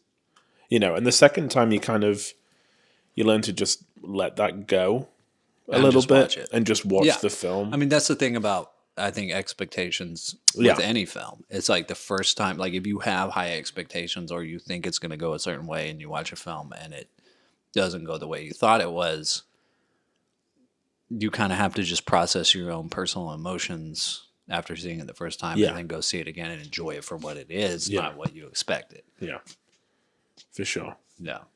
I agree with that. But I mean, some of the directorial stuff that he does is just beautiful, though. I think of that where she's in bed in the flat for the first time, and she like turns over and like throws the covers, and it just like tracks back, but it just keeps going. That was just, that kind of stuff. I'm like, okay, this is cool. Yeah. I like that. I mean, I definitely had the feeling after watching it the first time that this was a film that was going to age well. Yeah. It was going to be better every time you watched it. Yeah. I mean, trailers just ruin everything now, I think. It's For like, sure. you know. Yeah, it does make it look like a full-blown horror in the trailer. Really. It is like, you see the image of her with the makeup strip, and she's like, hand over her face kind of. Yeah. And you're like, oh my God, this is going to be like terrifying. And I didn't find it that scary. It wasn't terrifying. It was just like, oh, that's a bit weird. Yeah. But yeah, maybe that's what they thought would sell. I mean, it was around Halloween, right? It was around October time. So yeah, that's the thing. Is like with any. I mean, films are marketed by their genre. Yeah, it's like you've got to like try to sell it for. Yeah, exactly. Something, you know, but. I mean, it's still a really good film. Not to say that it's not that I didn't enjoy it. I did enjoy it a lot. I do need to watch it again though. Yeah.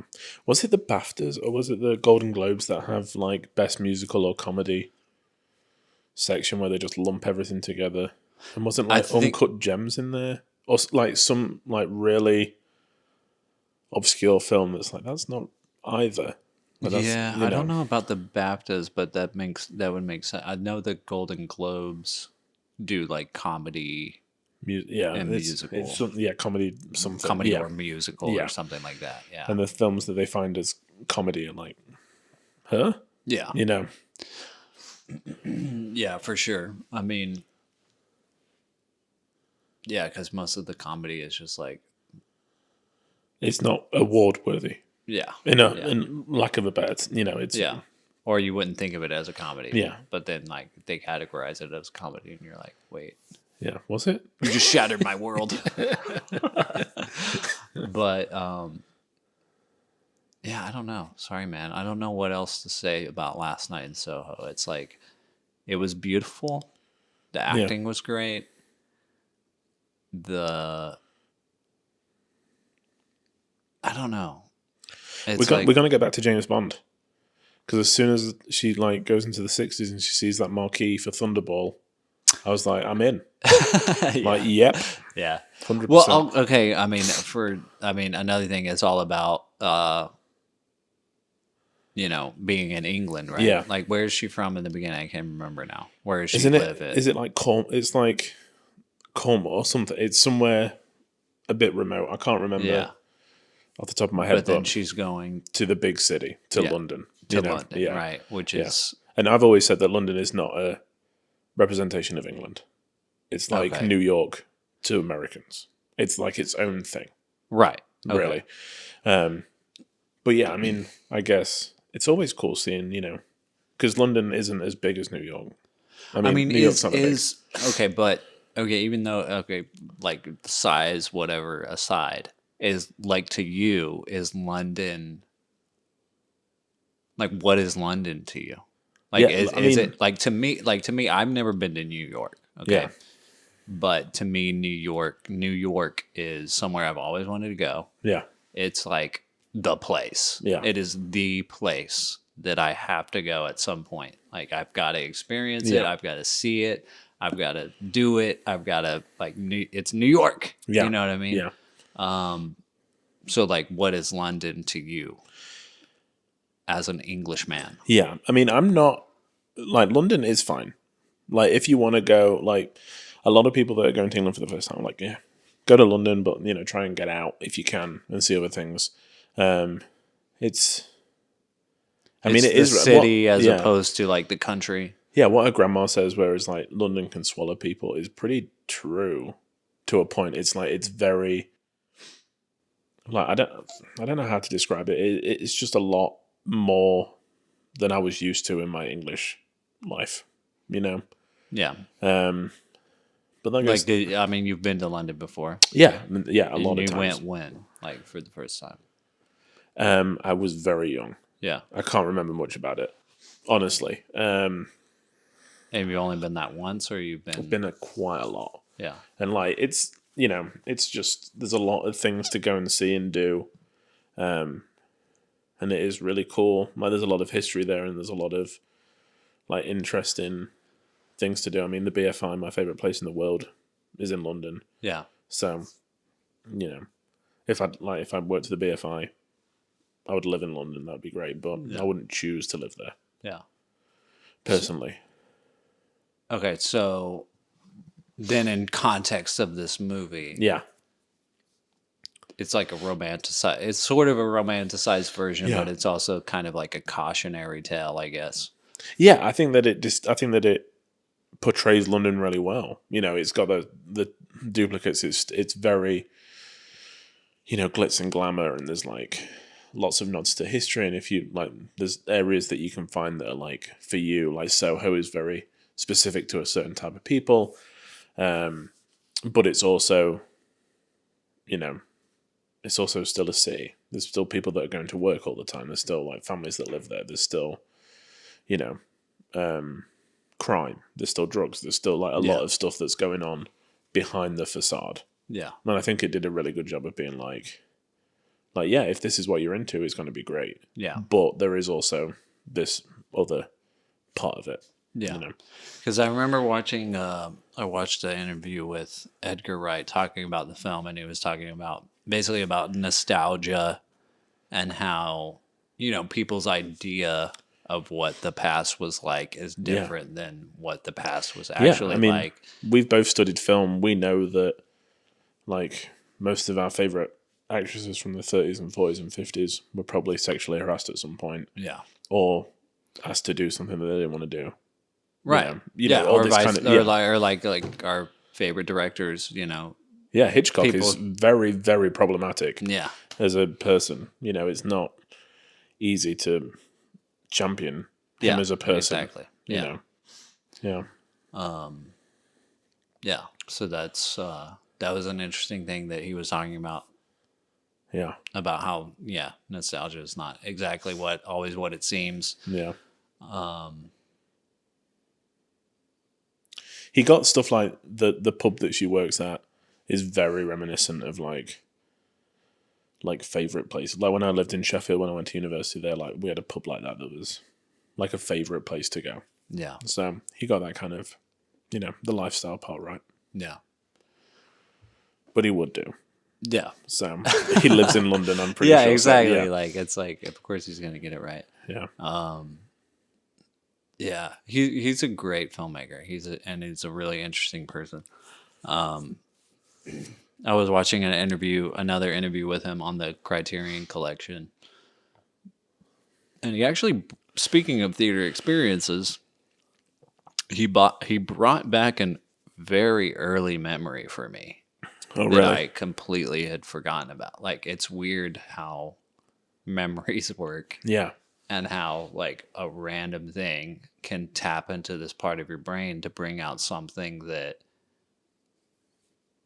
you haven't, like, thought about in 20 years or more.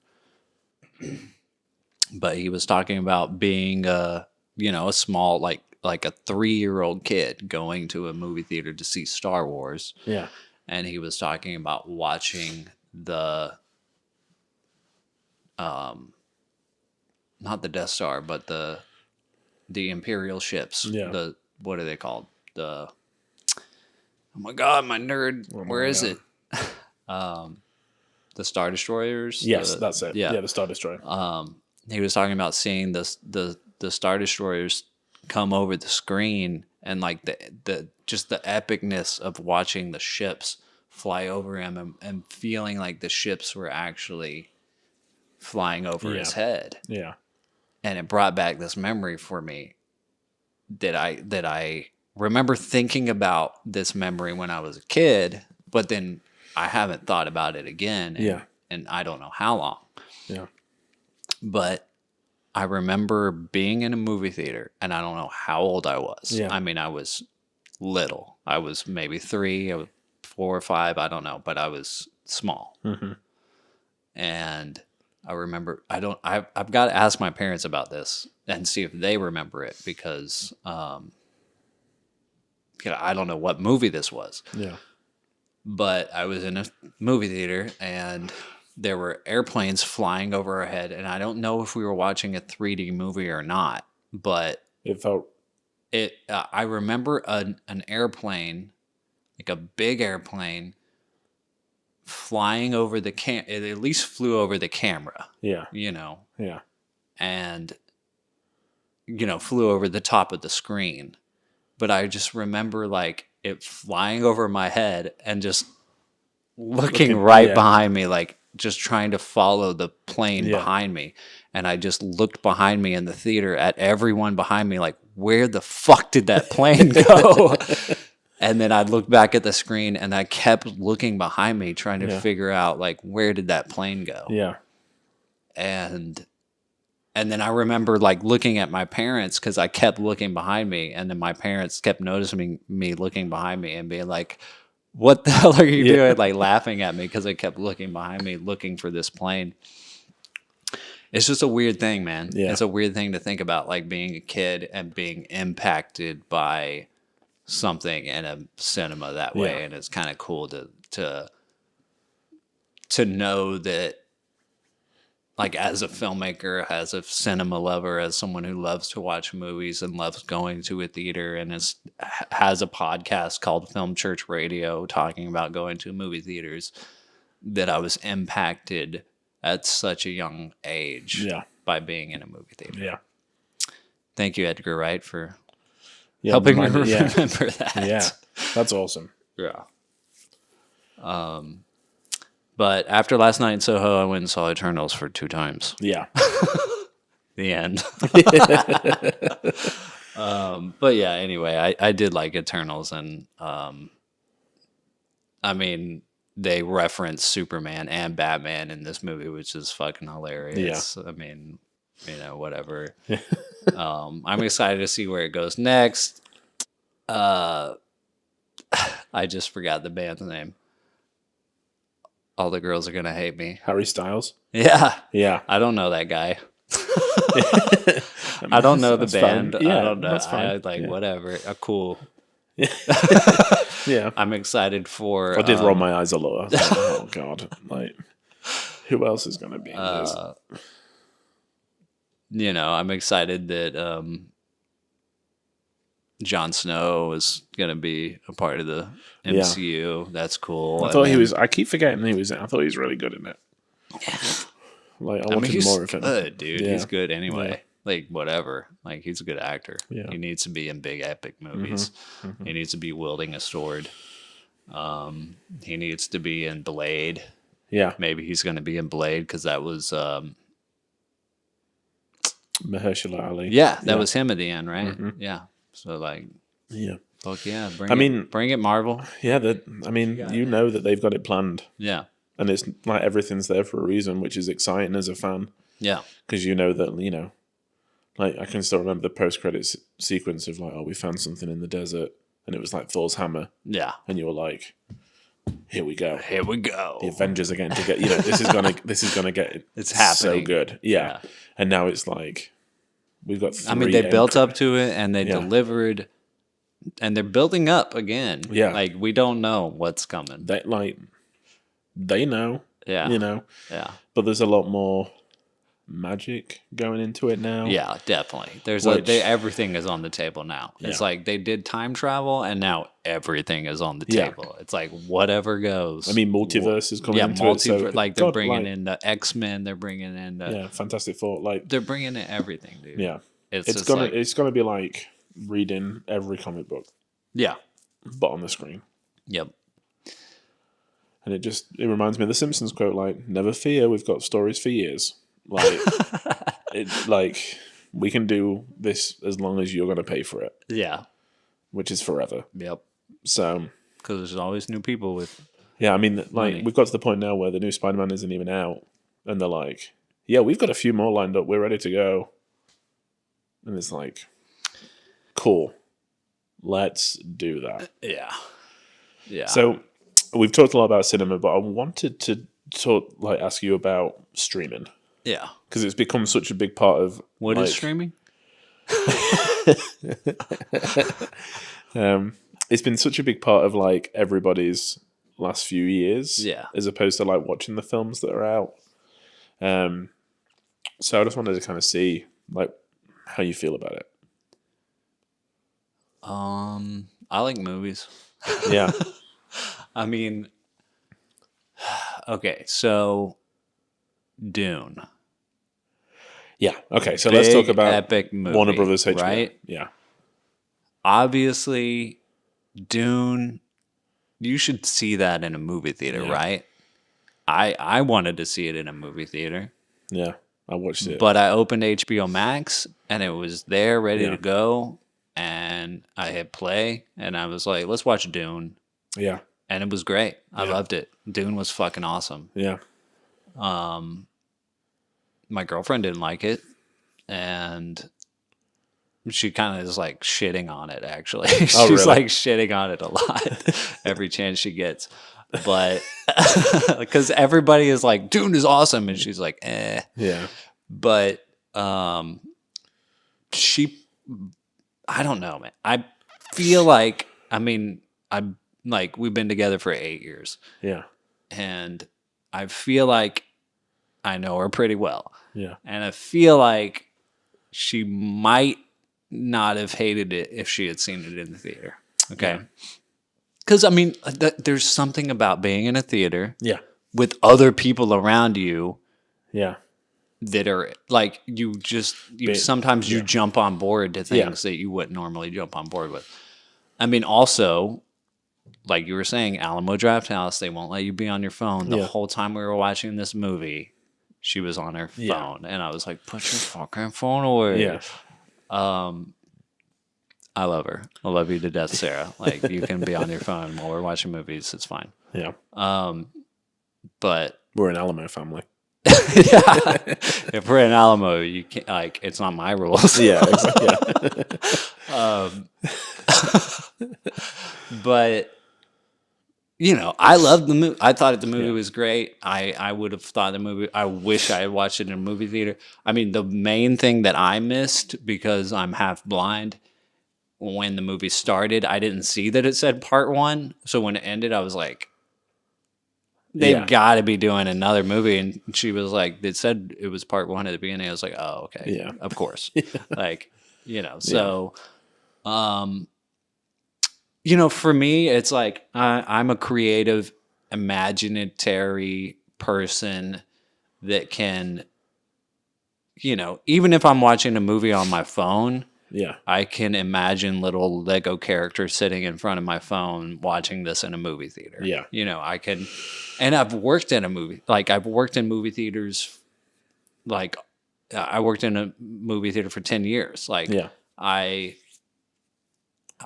am so familiar with the theater experience and what it, and just walking into the theaters and you know, several times, like walking into the same movie 20 times with different audiences and seeing how different audiences react to certain parts of movies. It is like second nature to me to imagine how audiences will react to certain parts of movies. So when I watch a movie on streaming, I can go there. I can imagine that I'm watching this movie in a movie theater. I would prefer to actually be watching the movie in a movie theater, but for me, you know, I just want to watch movies all the time. I mean, now that I'm done with school, I've been joking around that I'm going to get up at 5 a.m. and just watch a movie. That's going to be the start of my day. I'm going to get up early, and instead of going and working out, I'm going to watch a movie because I can. My brain is awake, and I can educate myself with this film stuff, you know? I mean, so that's where I'm at. But like for the general public, for movie theaters, for the sake of cinemas and independent theaters and human experiences and all of that stuff, we need movie theaters. We need them to be showing films. We need them to be showing more films. We need to be them to be showing films for longer periods of time, not just after 5 p.m.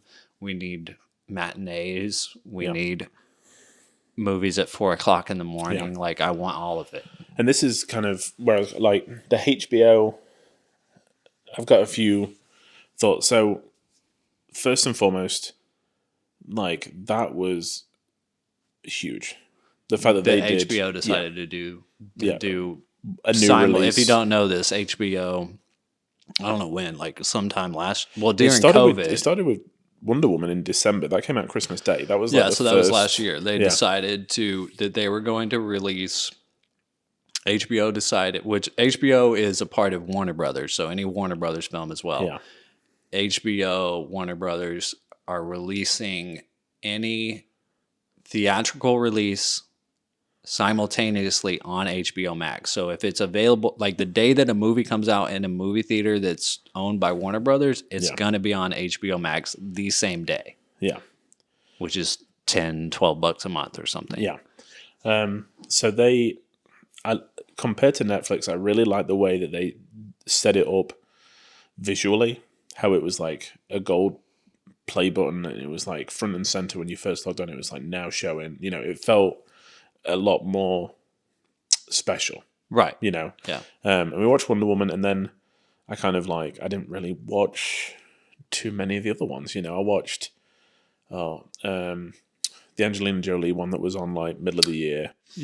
On there. And then we watched Dune, and then the King Richard that was just on. So there's only about 3 or 4 that we actually like chose to watch. And that's where I feel like Netflix has like fallen down, is that The Harder They Fall, for example, like needed to be banner, needed to be like front and center. People need like that, like now playing like play like that gold button. You know, it just gets lost in the algorithm. Yeah, you know, like earlier, all these new releases, if they're not in the top 10, it's like you've got to kind of, it's hard to find. Yeah. Which is you've got to be doing a lot of extra work. You've got to be a film buff. You got to be reading film magazines. You got to be on film blogs to know what's out there and what's worth watching. You know. Yeah. I saw something really funny the other day that was. Can you remember the Meryl Streep, Alec Baldwin? It's complicated. Yeah, of course. That came out while I was working at a movie theater. Cool. So, okay. So someone was like, isn't it ridiculous that this film made like $400 million at the box office and now would be a straight to Netflix B movie that would just get buried? Yeah.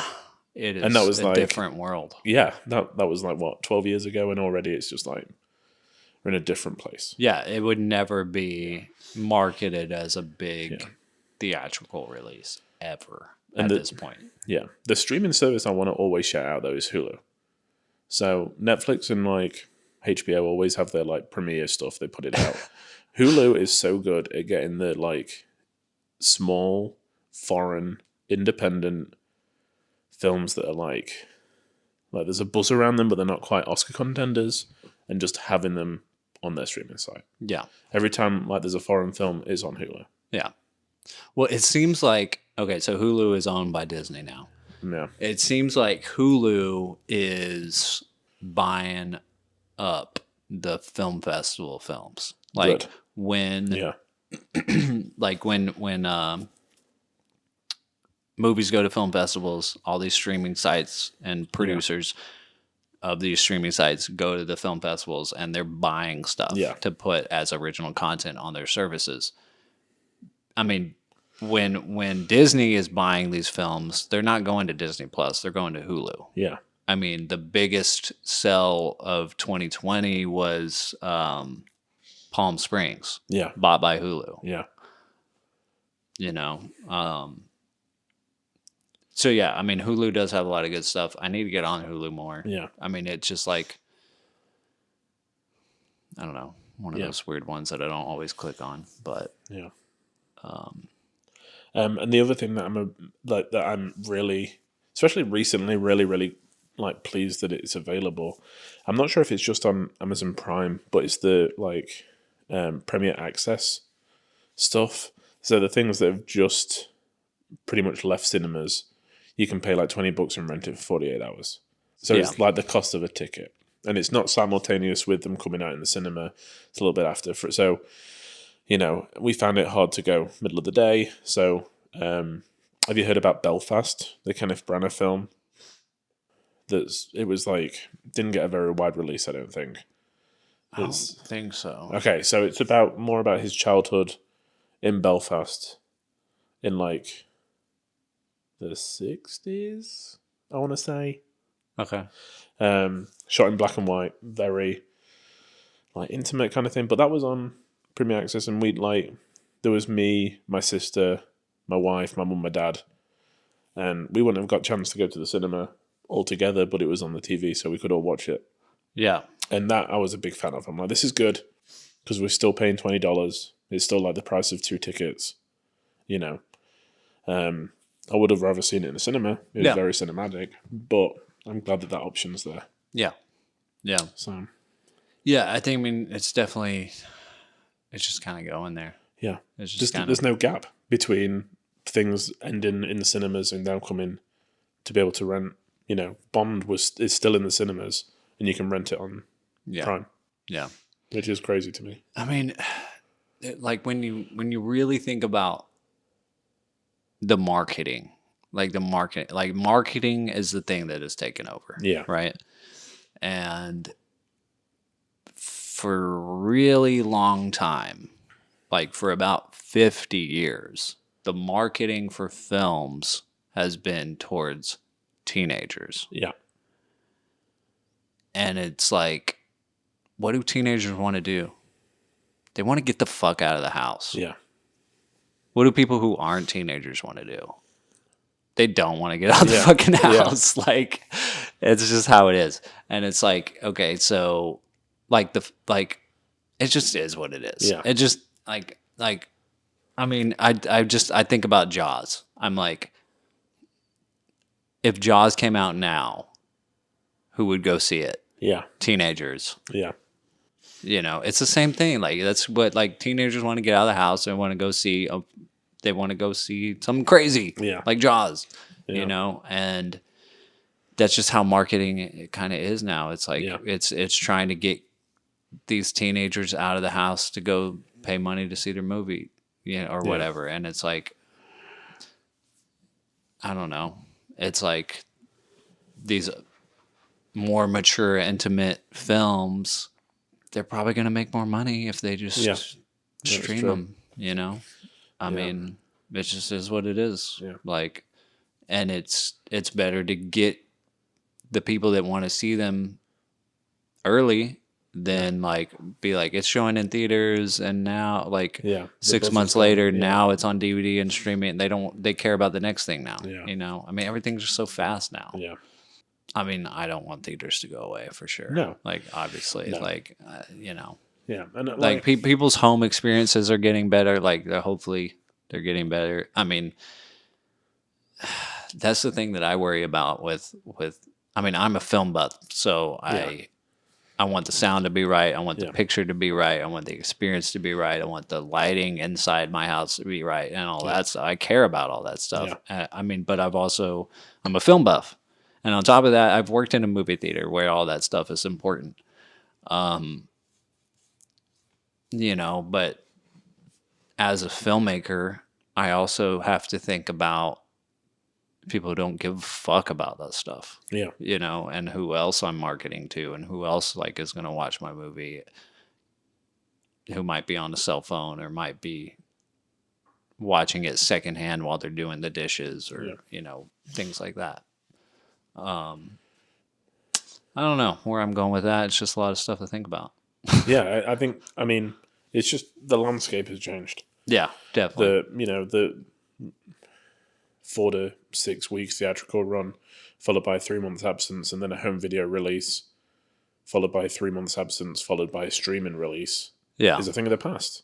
Yeah, you know, I can remember it being like, this film is now coming to streaming. It's been out for a year. Like in theaters, and we've just got the rise. But yeah, it's just changing. Everything's changing. It is changing, and it's constantly changing. But I mean, I think like there's, I don't know, like the cool thing about it, on the positive side of all this chaos of options and streaming and theaters and just you know, content everywhere. People can find their place. They can find their thing. They can find what it is they like. It's much more personalized than trying to just make a film for a big, broad audience. It's like, no, you watch what you like to watch. Yeah. Everybody has their own thing. Everybody has their own tastes. The individuality is much more strong. And, it's getting to a much more nuanced place, I guess. Yeah. Which is cool, you know. It's like, and the thing that, you know, if you're a filmmaker and you want to make something that is epic or impactful or makes a mark, it just means that you got to make something good. Yeah, you know, you got to make something that's really gonna make waves. Like, you can't just. And the opportunity there is always available for us to discover something through streaming. Yeah, you know. It's a Wonderful Life. I know that we're in a festive mood, but It's a Wonderful Life is very, did not do well theatrical run. It's only because it was broadcast on TV, years later that it did well. It went into public circulation, didn't it? Public domain. Like, the reason it started showing on TV was because nobody liked it and it couldn't sell, and then they were able to show it on TV for so cheap. And then once they started showing it on TV, people fell in love with it because they showed it all the time because it was cost them nothing to show it. Yeah, and it could just be that Jimmy Stewart film that's just lost, that's buried. Nobody really seen it. You know, prints aren't that great. That's how it could have ended up. Yeah. You But now we've got that opportunity to be like, hey, I found my next favorite film. Yeah. At any given point. And as a filmmaker, there's always someone out there that's probably going to be like clicking on it, you know? Yeah. So. Yeah. Influenced by it, like. Yeah. I mean, it's a double-ended sword for sure. I think that, you know, it helps filmmakers, you know, get a step up if it does well on stream, but also, like, who knows how many things are being streamed? Like, we don't know what the numbers are. Netflix have got a top 10, but is that reliable, or is that just what they're trying to push? Yeah, exactly. You know? Yeah. So, I mean, that's why some filmmakers do Marvel films. That's it. Whereas at cinema, it's just like, hey, here's the box office. These are stone cold facts. This is how much this film made. Yeah. This is what people are going to go and see again because it's like 3 weeks at the top. And I'm like, cool. Facts. You can't argue with those. You can't. So, our next episode. Here we go.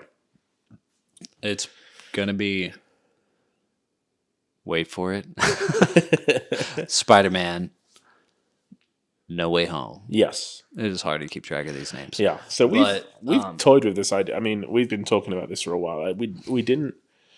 I mean, I don't think this podcast is going to be new release. It's not going to be. No. You know, we're going to try and flip flop and kind of go back and pick films that we want to watch together. Like I've got some films on my list that I'm like, I cannot wait to show you this film and see what you think about it.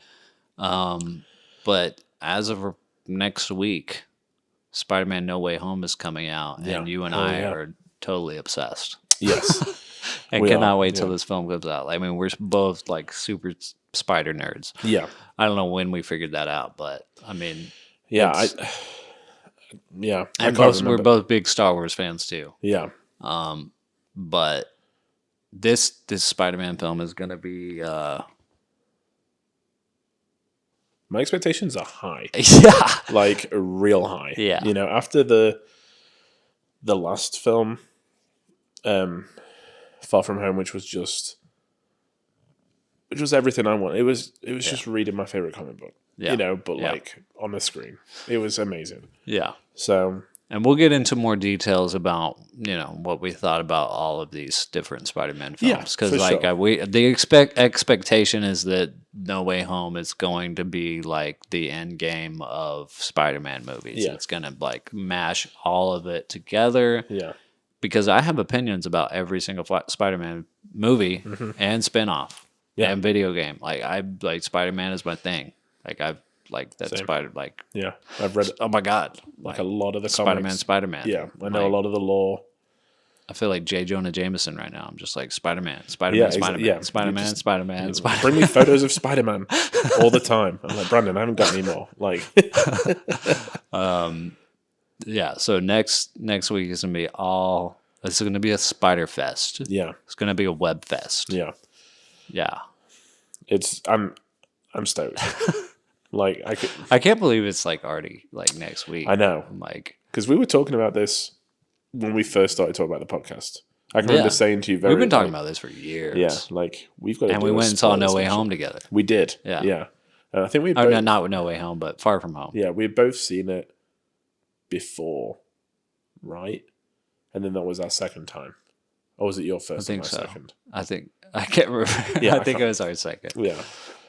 But it was Yeah, it was great. It was. Yeah, of course. Yeah. It's definitely my favorite. Dude, I just already want to talk about so much Spider-Man, but I'm going to save it for the next episode. Cool. Like, because I mean, I went and saw a lot of Spider-Man films a lot of times. Yeah. But we'll get into that. We sure will. Yeah. What else was I going to say? Go ahead. Actually, what was I going to say? I thought I had an O, but then I didn't. I was just going to say, I like theming is kind of all over the place at the moment. It's not, I know that one of the last episodes we were like, Badlands is next. Yeah. And it's still on the radar. I think there's just a lot of stuff going on that we're like, I want to get this recorded. I'd rather us sit and talk about theaters reopening and kind of, like one of our favorite franchises, new releases, or whatever coming back. But we have still got plans for a lot of cool stuff. Yeah. So. Yeah, definitely. Yeah, we are going to do Badlands very soon, and then get back into a regular schedule. Yeah. But in the meantime, get ready for Spider-Man. Yeah, it's coming. I can't wait.